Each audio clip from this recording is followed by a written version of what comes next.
आज हम बात करेंगे ब्रह्मवैवर्त पुराण की। हिंदू धर्म के 18 पुराणों में से एक पुराण ब्रह्मवैवर्त पुराण है। इस पुराण में भगवान श्री कृष्ण और राधा जी की विविध लीलाओं का वर्णन और भगवान श्री कृष्ण द्वारा अर्धनारीश्वर स्वरूप में राधा का आविर्भाव उनके वाम अंग से दिखाया गया है। तो आइए सबसे पहले श्री राधा जी का आविर्भाव व उनके रूप का वर्णन देखते हैं। इस पुराण के अनुसार जब शौनक जी ने पूछा, सूतन नंदन, अब यह बताइए कि गोलोक में सर्वव्यापी महान परमात्मा गोलोकनाथ ने इन नारायण आदि की सृष्टि करके फिर क्या किया।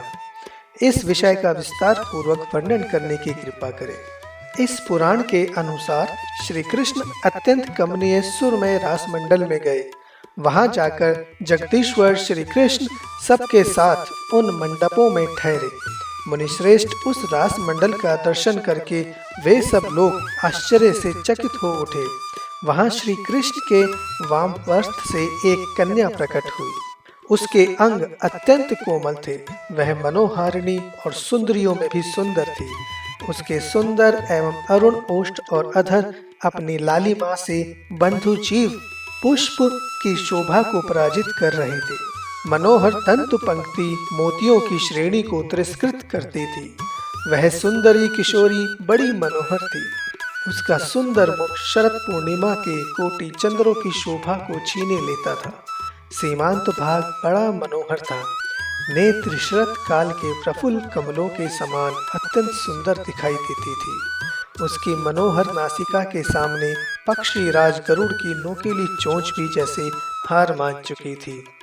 वह मनोहारिणी बाला अपने दोनों कपोलों द्वारा सुनहरे दर्पण की शोभा को तिरस्कृत कर रही थी।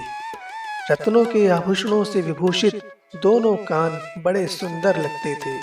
सुंदर कपोलों में चंदन, कस्तूरी, कुमकुम और सिंदूर की बूंदों से पत्र रचना की गई थी, जिससे वह बड़ी मनोहर जान पड़ती थी। उसके संवारे हुए केशपाश मालती की माला से अलंकृत थे। वह सती साध्वी बाला अपने सिर पर सुंदर एवं सुगंधित वेणी धारण करती थी। उसके दोनों चरण स्थल कमलों की प्रभा को छीन लेते थे। उसकी मंद मंद गति हंस और खंजन के गर्वन करने वाली थी। वह उत्तम रत्नों के सार भाग से बनी हुई मनोहर वनमाला, हीरे का बना हुआ हार, रत्न निर्मित कंगन, सुंदर रत्नों के सारभाग से निर्मित अत्यंत मनोहर पोशाक, बहुमूल्य रत्नों का बना झनकारता हुआ मंजीर तथा अन्य नाना प्रकार के चिन्हांकित सुंदर जड़ाऊ आभूषण पहने हुए थी। वह गोविंद से वार्तालाप करके उनकी आज्ञा पा मुस्कुराती हुई श्रेष्ठ रत्नमय सिंहासन पर बैठ गई। उसकी दृष्टि अपने उन प्राण वल्लभ के मुखार बिंद पर ही लगी हुई थी। उस किशोरी के रोमकूपों से तत्काल ही गोप कन्याओं का आविर्भाव हुआ, जो रूप और वेश के द्वारा भी उसी की समानता करती थी। फिर तो श्री कृष्ण के रोमकूपों से भी उसी क्षण गोप गणों का आविर्भाव हुआ। सुस्थिर यौवन वाली गोएं प्रकट हुई। सुरभि जाति की गोएं, नाना प्रकार के सुंदर सुंदर बछड़े और अत्यंत मनोहर श्याम वर्ण वाली बहुत सी कामधेनु गायें भी वहां तत्काल प्रकट हो गई। श्री कृष्ण के चरणों के नक्षत्रों से सहसा मनोहर हंस पंक्ति प्रकट हुई। उन हंसों में नर और मादा और बच्चे सभी मिले जुले थे। उनमें से एक राजहंस को, जो महान बल पराक्रम से संपन्न था, श्री कृष्ण ने तपस्वी ब्रह्मा को वाहन बनाने के लिए अर्पित कर दिया। तदंतर परमात्मा श्री कृष्ण के बाएं कान के छिद्र से सफेद रंग के घोड़ों का समुदाय प्रकट हुआ और दाहिने कान के छिद्र से उस देव सभा के भीतर ही महान बलवान और पराक्रमी सिंहों की श्रेणी प्रकट हुई। श्री कृष्ण ने उनमें से एक सिंह, जो बहुमूल्य श्रेष्ठ हार से अलंकृत था, बड़े आदर के साथ दुर्गा देवी को अर्पित कर दिया। तो यह था श्री राधा का आविर्भाव और उनके रूप का वर्णन। तो आइए अब देखते हैं ब्रह्मखंड के अनुसार गोलोकनाथ श्री कृष्ण रासमंडल में गए और वहां रासेश्वरी उस परम मनोहर रूप को देखकर मोहित हो गई।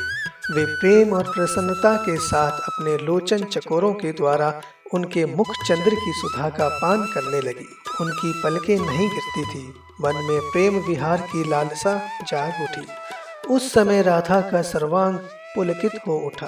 वे मंद मंद मुस्कुराती हुई प्रेम वेदना से व्यथित हो उठी।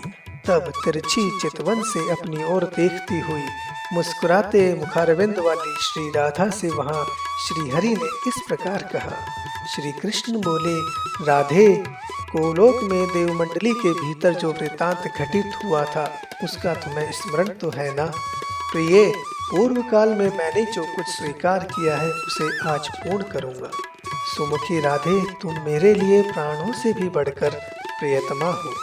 साध्वी, जैसे आभूषण शरीर की शोभा के हेतु है उसी प्रकार तुम मेरी शोभा हो। जब मैं तुमसे अलग रहता हूँ तब लोग मुझे कृष्ण, काला कलूटा कहते हैं, और जब तुम साथ हो जाती हो तो वे ही लोग मुझे श्री कृष्ण यानी शोभाशाली श्री कृष्ण की संज्ञा देते हैं। तुम्हें श्री हो, तुम्हें संपत्ति हो और तुम्ही आधार स्वरूपिणी हो। तुम सर्वशक्ति स्वरूपा हो और अविनाशी स्वरूप हो। जब मैं तेज स्वरूप होता हूँ तब तुम तेजो रूपिणी होती हो। जो नराधम अज्ञानतावश हम दोनों की निंदा करते हैं वे जब तक चंद्रमा और सूर्य की सत्ता है तब तक घोर नरक में पकाए जाते हैं। रा शब्द का उच्चारण करने वाले मनुष्यों को मैं भयभीत सा होकर उत्तम भक्ति प्रदान करता हूँ और धा शब्द का उच्चारण करने वाले के पीछे इस लोभ से डोलता फिरता हूँ कि पुनः राधा शब्द का श्रवण हो जाए। जो जीवन पर्यंत 16 उपचार अर्पण करके मेरी सेवा करते हैं उन पर मेरी जो प्रीति होती है वही प्रीति राधा शब्द के उच्चारण से होती है, बल्कि उससे भी अधिक प्रीति राधा नाम के उच्चारण से होती है। राधा नाम का उच्चारण करने वाला पुरुष मुझे राधा से भी अधिक प्रिय है। और इस प्रकार कान्हा ने राधा शब्द का महत्व बताया। इसके बाद प्रकृति खंड में श्री पार्वती जी ने शिव जी से पूछा, भगवान, आप पुरुषों के ईश्वर श्री कृष्ण के मंत्र के होते हुए उन वैष्णव नरेश सुयज्ञ ने राधा का मंत्र क्यों ग्रहण किया? सुतपा ने राजा को श्री राधा की पूजा का कौन सा विधान बताया तथा किस ध्यान, किस स्तोत्र और किस कवच और किस मंत्र का उपदेश दिया? श्री राधा की पूजा पद्धति क्या है? ये सब बातें बताइए। तब श्री महेश्वर बोले, यानी शिव जी बोले, प्रिय, राजा ने यह प्रश्न किया था कि हे विप्र, हे मुने, मैं किसका भजन करूं, किसकी आराधना से शीघ्र गोलोक प्राप्त कर लूंगा। उनके ऐसा कहने पर उन ब्रह्म शिरोमणि राजेंद्र सुयज्ञ से कहा, महाराज, श्री कृष्ण की सेवा से उनके लोक को तुम बहुत जन्मों में प्राप्त करोगे। अतः उनके प्राणों की अधिष्ठात्री देवी परात्व स्वरूपा श्री राधा का भजन करो। वे कृपामयी है। उनके प्रसाद से साधक शीघ्र ही उनके धाम को प्राप्त कर लेता है। ऐसा कहकर मुनि ने उन्हें राधा के इस षडक्षर मंत्र का उपदेश दिया। वह मंत्र इस प्रकार है, ओम राधाये स्वाहा। इसके बाद प्राणायाम, भूव शुद्धि, मंत्रयास, करन्यास, अन्यास, उनके सब दुर्लभ ध्यान, स्त्रोत और कवचों की भक्ति भाव से राजा को शिक्षा दी।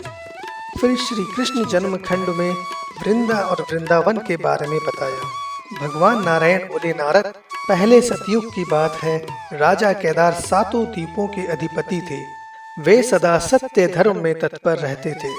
उन धार्मिक नरेश ने समस्त प्रजाओं का पुत्रों की भांति पालन किया। 100 यज्ञों का अनुष्ठान करके भी राजा केदार ने इंद्र पद की पाने की इच्छा नहीं की। उनका सारा नित्य नैमित्तिक कर्म श्री कृष्ण की प्रीति के लिए ही होता था। केदार के समान राजाधिराज ना तो कोई पहले हुआ है और ना पुनः होगा। उन्होंने मुनि के उपदेश से तपस्या के लिए वन को प्रस्थान किया। वे श्री हरि के अनन्य भक्त थे और निरंतर उन्हीं का चिंतन करते थे। मुनिश्रेष्ठ नरेश चिरकालक तपस्या करके अंत में गोलोक को चले गए। उनके नाम से केदार तीर्थ प्रसिद्ध हुआ।